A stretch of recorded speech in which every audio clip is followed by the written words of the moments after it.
Il était une fois une jeune femme nommée Amira. Amira avait 35 ans, mais elle n'avait ni mari, ni enfant, ni argent, ni entreprise, ni éducation supérieure. Amira était juste une fille qui avait l'impression de n'avoir aucune vie à 35 ans. Elle avait l'impression de n'avoir rien compris à sa vie, rien à quoi se raccrocher ou à appeler sien. Elle était perdue dans son propre monde. Toutes ses amies d'enfance étaient heureusement mariées et avaient fondé des familles. Certaines d'entre elles avaient réussi dans leur carrière et se débrouillaient très bien. Mais la vie d'Amira était tout le contraire. Bien que ce ne fût jamais la vie qu'elle voulait vivre, ni une vie qu'elle s'imaginait pour elle-même, les circonstances qui l'entouraient étaient hors de son contrôle et elle n'était pas en mesure de prospérer. Amira vivait dans un petit village appelé Hamama avec sa mère malade et âgée, et sa sœur nommée Eola, qui n'avait que 12 ans. Son père était décédé lorsqu'elle avait 6 ans, laissant sa mère seule pour les élever. Cependant, la vie a pris un tournant tragique lorsque sa mère est tombée malade et n'était plus en mesure de s'occuper d'elle. Sa mère était malade depuis de nombreuses années et ne pouvait ni marcher ni subvenir aux besoins d'Amira et de sa sœur Eola. À l'âge tendre de 18 ans, Amira avait la seule responsabilité de prendre soin d'elle-même, de sa mère souffrante et de sa jeune sœur. La maladie de sa mère l'empêchait de quitter le village pour saisir des opportunités en ville et poursuivre ses études. Elle était coincée dans le village, où elle devait faire des travaux manuels pour les gens afin de gagner un peu d'argent et prendre soin de sa sœur et de sa mère malade. La vie était très dure pour Amira, car elle travaillait jour et nuit, inlassablement, pour prendre soin de sa sœur et de sa mère. Amira avait trop de responsabilités et elle l'empêchait de planifier son avenir. En conséquence, elle n'avait pas sa vie en main, même à cette période de sa vie. Chaque fois qu'Amira traversait la route, elle voyait ses amies d'enfance, certaines dans des voitures exotiques avec leurs maris. Quand elle essayait de les saluer ou de les appeler, elle l'ignorait. La plupart du temps, elle lui lançait un regard méchant et condescendant. Amira était méprisée par toutes ses amies d'enfance car elle était loin de leur niveau de réussite. Aucune d'elles ne voulait lui parler ou socialiser avec elle. Elle ne voulait pas d'elle comme amie, car elle la considérait comme une personne bonne à rien et croyait qu'elle était en dessous de leur niveau. À de nombreuses reprises, Amira avait tenté de saluer ou de tenir une conversation avec ses amies d'enfance lorsqu'elle les rencontrait en chemin. Mais elle l'ignorait invariablement, agissant comme si elle n'existait pas. Ce traitement laissait toujours Amira blessée et découragée. Elle avait honte et se cachait toujours dès qu'elle apercevait de loin l'une de ses amies d'enfance. Elle ne voulait pas être vue dans son état actuel. Un jour, alors qu'Amira se rendait au marché pour acheter de la nourriture pour le dîner, elle vit son amie d'enfance Anna s'approcher de loin. Avant qu'elle ne trouve un endroit où se cacher, Anna l'avait déjà repérée. Anna venait de revenir de la ville et était très belle et élégante. Elle dit à Amira: « Amira, oh c'est toi? Oh mon Dieu, ça fait une éternité. Où vas-tu avec cet air? Tu as l'air si débraillée et négligée. » Je sais que j'ai l'air en désordre et débraillée, mais c'est juste parce que je rentre du travail. Mais je suis en route pour le marché pour acheter de la nourriture. « Tu es tellement belle, » répondit Amira. « Oh merci. Quel genre de travail fais-tu maintenant? Et d'ailleurs, es-tu mariée? » « Non, je ne suis pas encore mariée. Je travaille dans les fermes des gens et je les aide à défricher leurs terres. Ils me paient pour mon travail. C'est ce que je fais. » « Mon Dieu, comment peux-tu appeler ça un travail? Ce n'est pas un travail, ma fille. Tu dois t'améliorer. Arrête de faire de tels travaux. Ils sont trop dégradants pour toi. Honnêtement, tu dois essayer plus fort. Eh bien, je veux juste te dire que je me marie la semaine prochaine. Et c'est pour cela que je suis revenue dans ce village pour préparer ma grande cérémonie de mariage traditionnelle. Tout le village en entendra parler. « Hé, c'est tellement bien. S'il te plaît, puis-je faire partie de ta suite nuptiale? J'aimerais me joindre. » « Eh bien, je suis désolée de te décevoir, mais tu es trop vieille pour ça. De plus, ma suite nuptiale est pour les grandes filles riches. Je suis désolée, tu n'es pas à ce niveau. Excuse-moi, s'il te plaît. » Amira fut très surprise d'entendre de tels mots condescendants de la part d'Anna. Elle ne pouvait pas croire ce qu'elle venait d'entendre. Elle resta sans voix et resta là quelques minutes, réfléchissant à ce qu'Anna venait de lui dire. Elle éclata en larmes. Elle ne pouvait plus retenir ses larmes. Elle rentra chez elle ce jour-là l'air triste, brisée et dévastée. Elle s'assit sur son lit, réfléchissant à sa vie. Tout à coup, une pensée lui vint à l'esprit.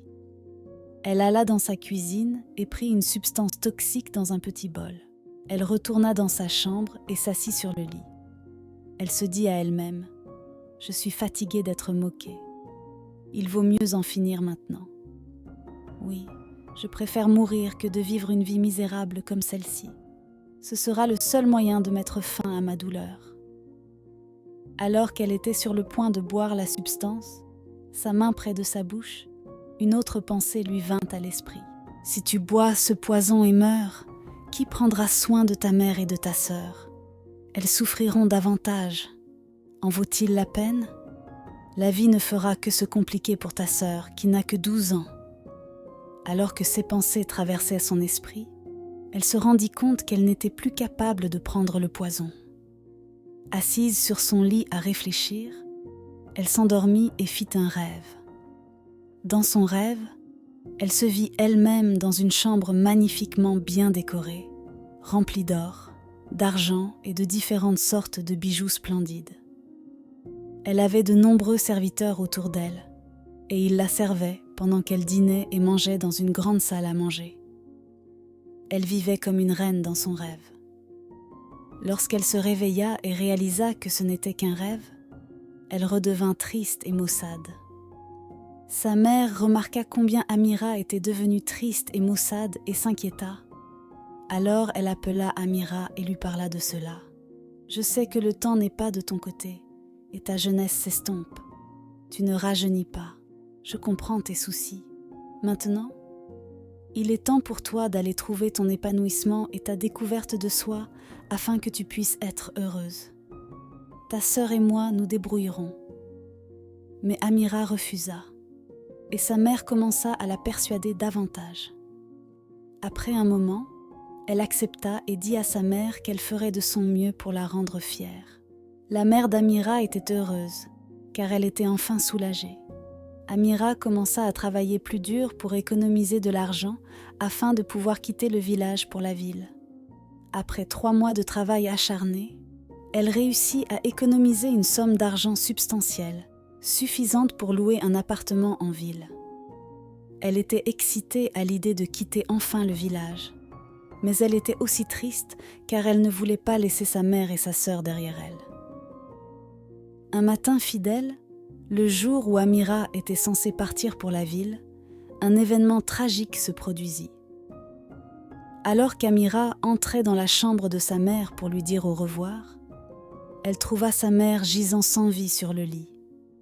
Elle essaya désespérément de réveiller sa mère, mais tous ses efforts furent vains. Ce fut alors qu'Amira réalisa que sa mère était décédée. Son cœur se brisa alors qu'elle pleurait sans contrôle. Sa vie, autrefois remplie de rêves et d'aspirations, était maintenant fragmentée en morceaux de désespoir. Aux funérailles de sa mère, Amira ne pouvait pas contrôler ses émotions. Elle ne pouvait pas arrêter de pleurer. Elle se retrouvait maintenant seule avec sa sœur de 12 ans, Eola. Un matin, elle commença à réfléchir à la suite des événements. Elle n'avait d'autre choix que de poursuivre son voyage vers la ville. Cette fois-ci, elle devait partir avec sa sœur. Mais après mûre réflexion, elle jugea risqué et imprudent d'emmener sa sœur dans un endroit inconnu. Alors elle décida d'envoyer sa sœur dans le village voisin pour vivre avec sa tante, qui était la sœur de sa mère. Le lendemain matin, Amira entreprit son voyage vers la ville. Elle prit un taxi directement pour la ville. Assise à l'arrière du taxi, elle pleura amèrement. Son cœur était lourd de chagrin et les pensées de sa mère ne cessaient de traverser son esprit. Après 10 heures de trajet, elle arriva finalement en ville avec le peu d'argent qu'elle avait économisé. Elle loua une très petite chambre où elle pouvait entreposer ses affaires et se reposer. Quelques jours après s'être installée, elle commença à chercher un emploi. Elle se rendit d'un endroit à l'autre à la recherche d'un emploi. Finalement, elle trouva un travail dans un restaurant en tant que serveuse locale. Elle se mit à travailler dur et réussit à gagner un peu d'argent, qu'elle envoya à sa petite sœur à la maison et en économisa un peu pour ses futures études. Après 12 mois de travail et d'économies suffisantes, elle décida de s'inscrire à un programme d'éducation supérieure pour adultes.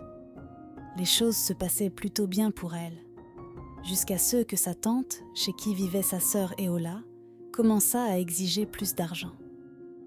Elle inventait des mensonges et disait à Amira que sa sœur était malade juste pour obtenir plus d'argent. Au village, Eola était maltraitée par sa tante et n'était même pas correctement prise en charge. Elle était tellement maltraitée qu'elle dut s'enfuir de chez sa tante et alla vivre chez une vieille femme nommée Anna, qui habitait dans le même village. Bien qu'Anna vécût dans une maison délabrée, elle prit bien soin d'Eola, et Eola commença à vivre avec elle. De retour en ville, Amira, qui ne savait pas ce qui se passait, continuait à envoyer de l'argent à sa tante, pensant que sa sœur était bien prise en charge, loin de se douter que sa sœur n'était plus chez sa tante. Mais comme Amira faisait confiance à sa tante, elle continuait à envoyer de plus en plus d'argent, tandis que sa tante exigeait et extorquait de l'argent. La demande devenait trop importante, et à un moment donné, Amira n'avait plus d'argent à envoyer. Elle avait dépensé toutes ses économies et se retrouva sans rien. Elle devint si pauvre qu'elle ne pouvait plus continuer ses études et payer son loyer. Son loyer était dû et devait être renouvelé, mais elle n'était plus en mesure de payer ses factures, alors elle abandonna ses études. Un jour, alors qu'Amira se promenait dans la rue, elle rencontra par hasard sa cousine nommée Safia. Elle était heureuse de la rencontrer, car elle ne savait pas qu'elles habitaient dans la même ville. Amira dit à Safia qu'elle avait besoin d'aide et lui expliqua que son loyer était presque dû et qu'elle serait bientôt expulsée par le propriétaire. Safia eut pitié d'elle et décida d'accueillir Amira. Amira emménagea dans l'appartement de Safia, rencontra les sœurs de Safia, fut chaleureusement accueillie et commença à vivre avec elles. Tout allait bien pour Amira, jusqu'à ce que Dieu décide de la bénir. De nombreux hommes riches et séduisants commencèrent à demander sa main en mariage. Certains de ces hommes étaient tellement riches que Safia en devint jalouse d'Amira. Bien qu'Amira ne leur donnait pas sa chance, car elle estimait ne pas être à leur niveau, cela ne suffisait pas à arrêter Safia, qui était devenue si jalouse et éprouvait tant de haine envers Amira. Safia et ses sœurs mirent Amira à la porte de leur appartement. Elles déçurent Amira et elle fut négligée alors qu'elle en avait le plus besoin. Elle se retrouva sans endroit où aller. Amira emménagea dans un bâtiment inachevé qu'elle trouva de l'autre côté de la rue. Comme le bâtiment était encore en construction, Amira décida d'y rester jusqu'à ce qu'elle ait réuni assez d'argent pour louer un nouvel appartement.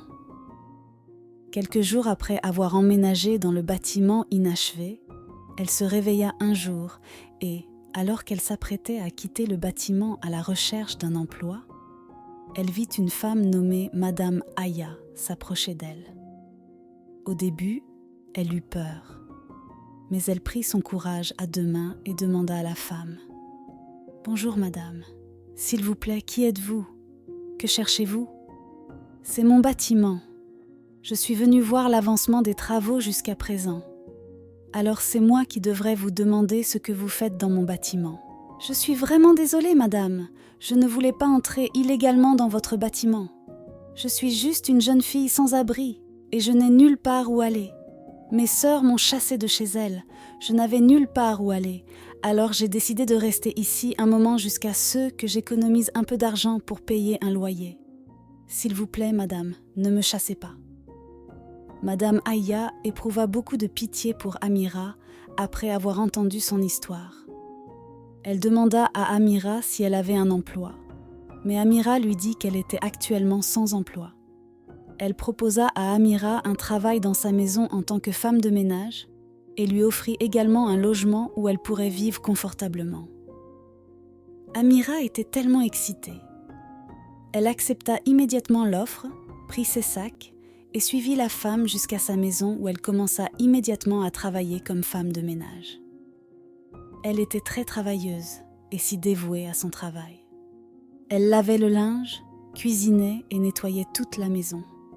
Elle était vraiment travailleuse. Madame Aya était très satisfaite de son travail et traitait Amira très bien.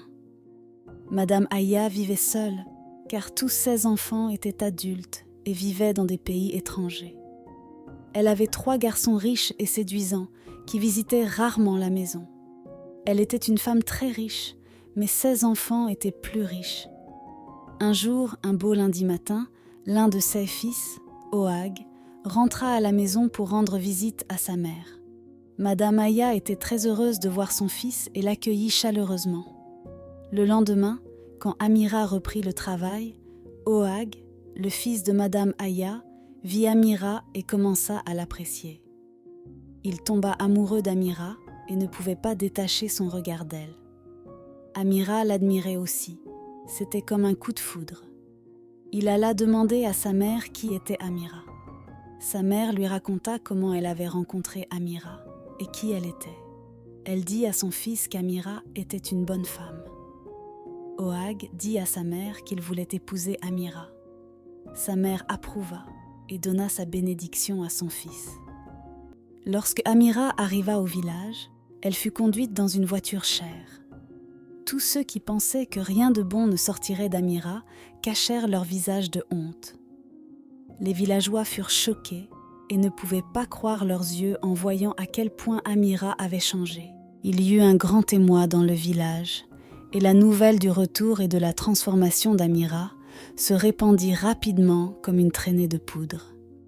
La plupart de ses amis d'enfance, qui l'avaient maltraitée et ignorée, étaient embarrassés et manquaient de courage pour l'aborder, la saluer ou même la féliciter. Ils ne s'y attendaient pas car, dans leur cœur, ils pensaient qu'Amira allait être inutile pour toujours. Lorsqu'elle arriva chez sa tante, elle dit à sa tante qu'elle voulait emmener sa sœur Eola avec elle. Sa tante mentit et lui dit que sa sœur s'était enfuie quelques jours auparavant et qu'elle ne savait pas où était Eola. Amira était très malheureuse et dévastée car elle ne savait pas où trouver sa sœur. De retour chez la vieille femme, Eola fut envoyée en course par la vieille femme. Elle devait aller vendre des produits de la ferme qu'ils avaient récoltés dans leur ferme car c'était leur moyen de subsistance. Alors qu'elle se rendait au marché, elle commença à entendre des rumeurs sur le retour de sa sœur. Elle vit une femme qui discutait de ceux qu'elle avait vus.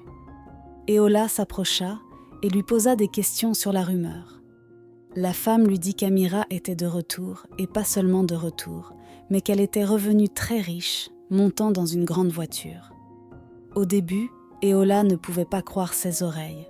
Alors elle décida de vérifier par elle-même. Elle courut chez sa tante et rencontra sa sœur qui était si belle et différente d'avant. Elle était très excitée et ne pouvait pas contenir sa joie. Amira était si heureuse de revoir sa sœur. Eola lui raconta toute son histoire et comment elle avait été maltraitée par sa tante. Amira était très déçue en écoutant l'histoire de sa sœur. Elle emmena sa sœur chez la femme et la remercia grandement d'avoir pris soin de sa sœur. Amira ramena sa sœur en ville et elles vécurent ensemble. Amira retourna poursuivre ses études et, après 4 ans, elle obtint son diplôme. Elle devint directrice générale de l'entreprise de son mari. La fille qui était autrefois traitée d'inutile était maintenant un modèle pour de nombreuses filles du village. La leçon morale de cette histoire est que vous devez toujours croire en vous-même quelle que soit la situation. Vos circonstances actuelles ne déterminent pas votre destination finale. N'abandonnez jamais l'espoir, même lorsque tout semble s'effondrer, car les choses peuvent changer à tout moment. Ne laissez pas les autres vous définir. Vous êtes ceux que vous choisissez d'être. Souvenez-vous que Dieu a le dernier mot dans votre vie. Vos plans peuvent ne pas toujours fonctionner, mais Dieu a un plan pour vous, et il se réalisera sûrement.